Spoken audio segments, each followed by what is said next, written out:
Good on, Ed. Hey, good on you, too. Thanks for calling. Very welcome. Okay. Bye. Way cool. Wow.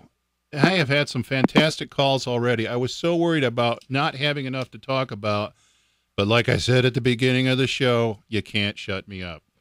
No, sir. I have an ex-wife who can testify to that. I got to hang up on this. Hold on. Yeah, there we go.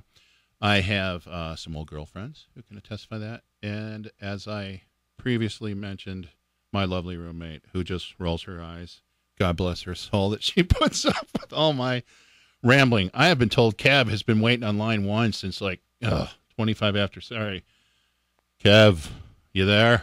Hey, is this North Star? Yeah, it is. Hey, can you unlock my car? I'm stuck out here at the movie theater. Sir, is there an emergency right now? North Star? Yeah, hi. Yeah. I need to unlock my car. Yeah, this is Janine at North Star. I'm here to help you. What's going on, Ed? Hey, man. How are you? All right. All right. First-time listener, first-time caller. Wow. Yeah, after all these years, you've just now decided to call in? Yeah, there you go. Let me fill in, everybody, what we're talking about. I'm talking to my friend Kev. I have been friends with Kev since 94? Yeah, about that. About 94, so going well over a decade now and pushing the second decade. Kevin is one of my best friends in the whole wide world. We met in Denver, and he has seen me through some very rough times, and there is not anything that I can't say to him, and it's just one of these things where he's the kind of guy that I was talking about earlier that keeps me on a straight track, and since I've moved to Seattle, we don't talk as much as we used to because of time differences, and physical geography. Kev, I'm going to come right back to you. All right. I have to go to a break. Keep listening. Keep calling. 253-804-5765. Kev, I can't wait to talk to you. Hang in there, buddy. We're going to get right to you. You're listening to the Edward T. Martin and Friends show on KLAY 1180 AM. Streaming on the net at KLAY1180.com.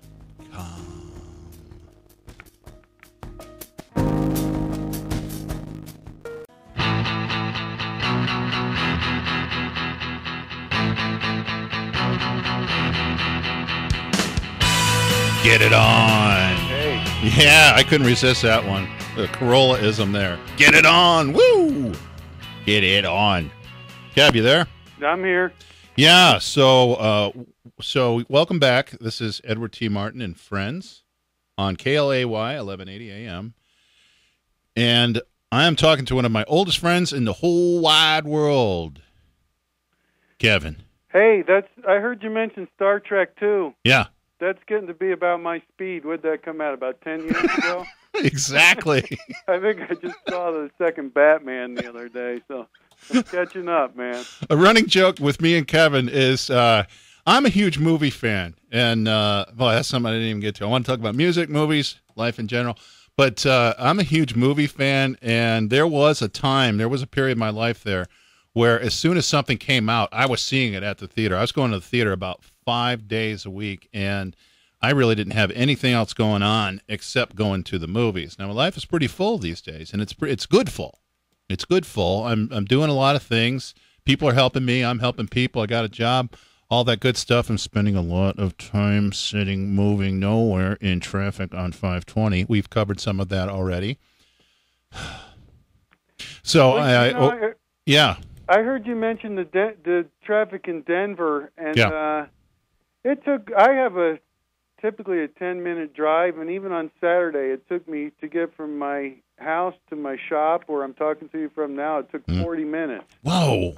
Are you kidding me? Yeah, I got down here. It's a 10-minute drive, and then I forgot my key, so I had to drive home and get the key and then come back down. So, yeah, it's actually 30-minute drive. Thank you. And thank you, Kevin, for exemplifying exactly what I'm talking about. If you forgot your keys here, forget it all.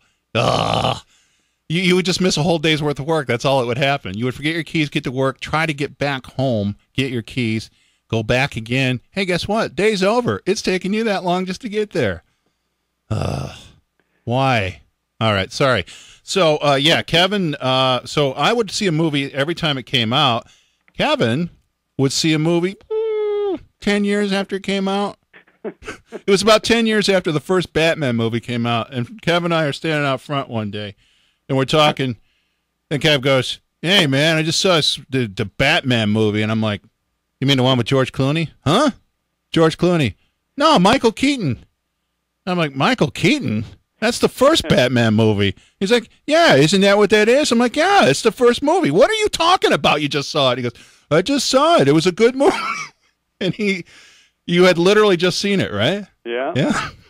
I'm catching up though. I saw I rented Little Miss Sunshine the other Nicely day, done. so I'm catching up to speed. Yeah. Yeah. Hey, do you guys have? I don't know what I'd call it. Angst, maybe. Uh-huh.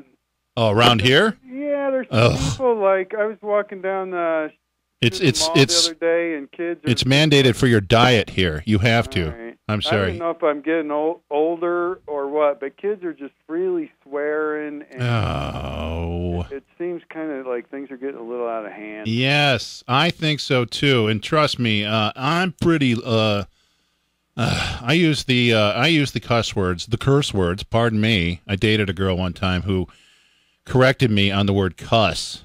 And I was talking about, well, if you don't want me to cuss around you, I won't. And she said, the word is curse. I was like, yeah, boy. Yeah. Nice. Yeah, that one lasted a long time. I've met a lot of women like that here. Good times. Hey, don't get me started on your romance story. Man, what a rocky road. You know what sucks about any of my romances? I'm the one who picked them all. You're the common denominator. Yes! That is exactly what I'm saying. That's the part that sucks. I sat and thought about it for a long time. Like, why do I have so many crazy women in my life and so many who have such these ridiculous expectations of me? Don't say cuss, say curse. What? Can't you just take me for who I am? You know why? Because I'm the one who picks them. Yeah. So I've turned the radio show into a therapy session. Nicely done.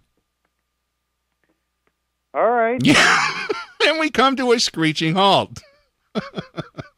Well, so I'm glad to see you're on the radio because when Ed was down here, every event there ever was that we were all involved in, Ed was always the MC. Is that your... Really? It seemed like it. You couldn't get the mic out of your hand. It's true. You remember that one time after we wrapped up at a party and we had a microphone for the party? Yeah. And Jeannie was in the kitchen. There was this gal, Jeannie, who was the one who put the party together. And so she was helping clean up and do the dishes and put everything away. And I was the MC, and the speaker for the night had already left. And I wouldn't let go of that microphone. Do you remember that? Yeah. And I was doing my Frank Sinatra. It was Phil Hartman doing Frank Sinatra. And all I was doing was just walking around with the microphone in my hand going, look, baby, if you don't like it, you can hit the road, pal. I'll get some of my boys in here, and they'll pound you in the ground. Don't try to take the microphone out of my hand.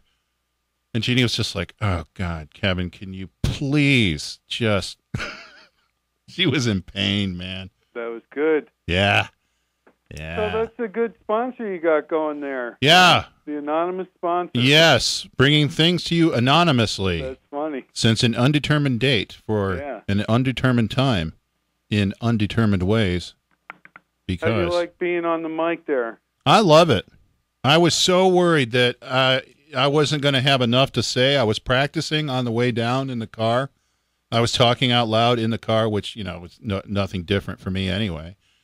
And I was just like, oh, man, I'm never going to be able, because I would pause and I would stop and I couldn't keep going. And I'm like, oh, man, this is going to suck so bad. There's just going to be these long periods of silence where nothing is said. I was very wrong about that. Yeah, time's rolling along here. Time's rolling down quick. I had all these things written down I wanted to say and wanted to talk about. And as I look right now, it's 2:54, baby. I'm almost out of time. I didn't even get to any of my voices. Oh, that might be a savior. Yeah, that might be. Nice. Thanks, Kev.